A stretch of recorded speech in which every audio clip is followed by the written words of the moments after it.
Welcome to our weekly Forex and Futures forecast. My name is Norris. I teach trading at Trading University. As always, we need to remind you trading involves risk of loss and is not suitable for all investors. First market we're taking a look at will be the Australian US dollar. As we've been saying all along, we think Aussie dollar is on its way to 70 even. Actually, we have a target a little bit below 70 even there, actually in the 69 handle. There you go.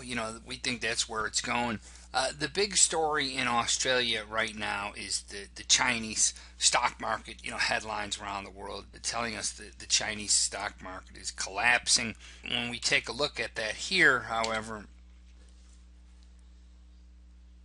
and we pop out to a weekly chart, we see that that's a normal move, that retracement, nothing out of the ordinary. If anything, Chinese market over the last couple of years still holding a pattern of higher highs and higher lows. So to us, that's a bull market. So we're not so worried about that as recent headlines might have you be from a trader, from an investor standpoint. And why that is so important to us from the perspective of the Australian dollar is that while yes, short term this market's going down, short term we know how to take advantage of that. It's a lot of fun, also financially rewarding.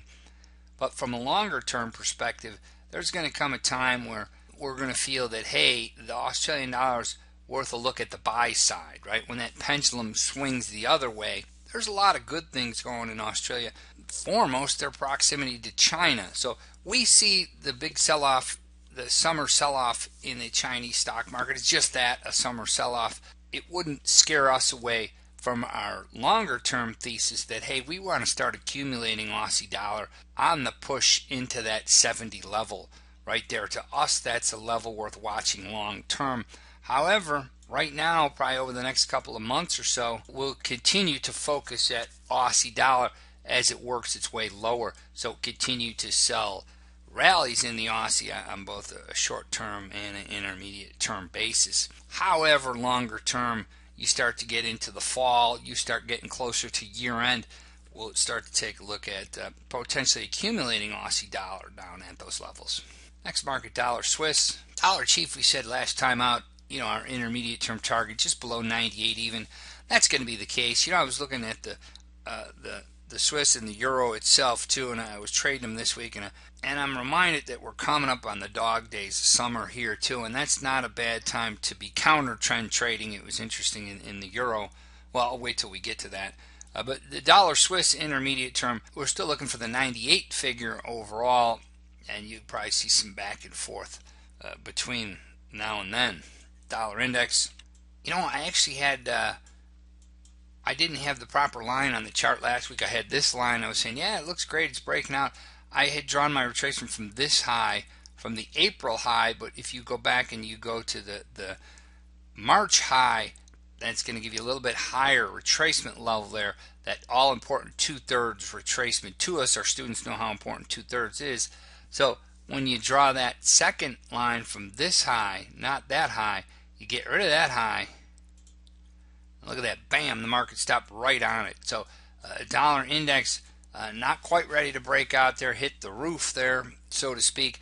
Market's backing down right in time for the dog days. Here we'll cover the euro now. Speaking of the dog days, euro recovers here. Euro starts to give us a bit of a short covering rally. That's a significant level, that 108 level that it turned around on. You saw it turn around here once. At that time, that was the 50-day pattern. Now it's even longer term. It's a secondary pattern. Here, I'll show you our RTT ratio, what I'm referring to. Here's the euro. So that secondary pattern is still up. That little 5-day pattern turned up. Guess what? You turn that 10-day up, you go a little bit further, and then you're going to be trading both sides of that market, right?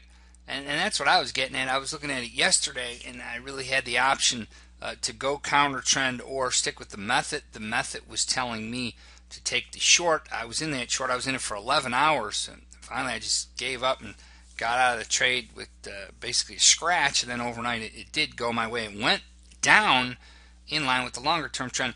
But then today, and by the way, my intuition was telling me the whole way I'd rather be buying dips and selling rallies, but of course I followed the method. That's what a good trader does.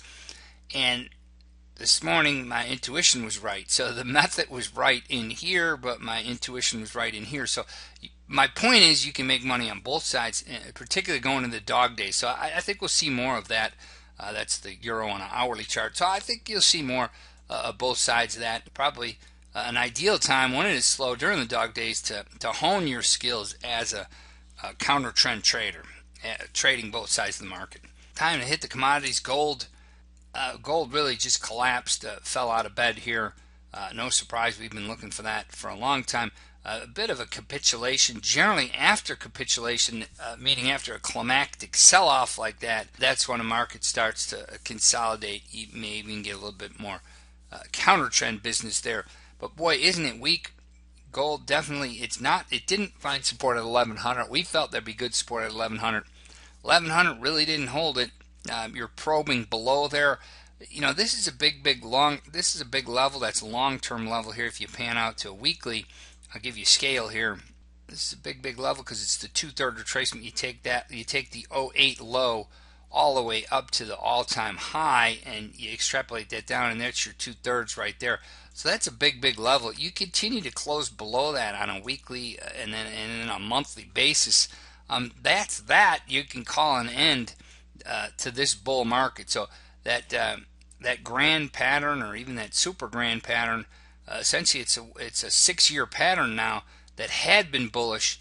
If you continue to close below that 111 level, sayonara to that very long-term pattern. And you could see on our ratio, we just focus on the tradable patterns. Look at, they're all down in gold. So more of the same for gold. And I'll tell you why in a second. That's not a bad thing for the U.S. economy, for the global economy.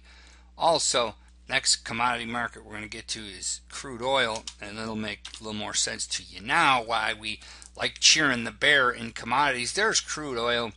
It topped out between $60 $65. Now it rolled lower. You're all the way back down to below $50 a barrel. That's a great thing for the U.S. economy. The U.S. economy is the economy that uses the most amount of petrol, uses the most amount of gas. So that's really a nice tax cut for U.S. consumers. U.S. consumers hadn't really been on the spending binge that they had been in the past. U.S. retail sales are down because that U.S. GDP numbers are not hitting what was expected of them.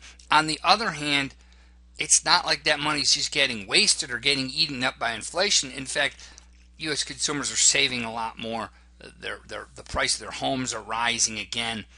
They're catching a tax break here because they're having to put less money in their gas tanks. So I'm still a dollar bull long term, but we didn't see the economic growth that we expected to see. On the other hand, that's not necessarily a bad thing, because it means rather than going out spending, it means U.S. consumers are more in a saving mode, and overall that's a good thing. Hey, last market we'll take a look at will be U.S. interest rates. I don't think anything has changed with this trend. We see rates going higher over the long run, and there you see it. You had that big shift in here when the market went from a bear market to a bull market right here, and now basically you're just in consolidation mode. You're in a bit of a trading range here. Here, I'll give you a look at a weekly chart there. You can see it more long term. There's your weekly chart, U.S. rates. You can see they topped out right around 2.5%. Overall, though, the pattern's bullish over the last year or so.